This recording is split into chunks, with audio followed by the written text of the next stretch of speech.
I'm on Mr. Playboy. He says hello. And they're riding alone with my doggo. Keeps popping out of the bushes. We're riding next to a lake that's a salt lake, which is crazy in North Dakota. Which I'd never heard of before this one.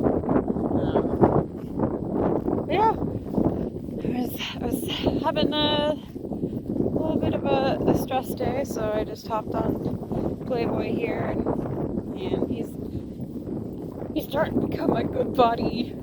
Oh, he's awesome. He's like, I got you, girl. We can hang out, and I'll look amazing. He's around this house out here, and we just have a mountain pasture, and the wind will be blowing, and he'll just stop, and he's just drop dead gorgeous. He just strikes this pose, and you're just like, okay, because I am obsessed with horses, but you just start drooling, like, oh my god, that is the hottest thing.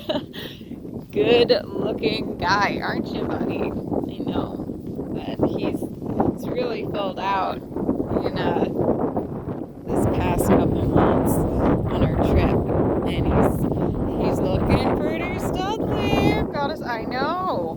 He's also part human. He listens to your conversations.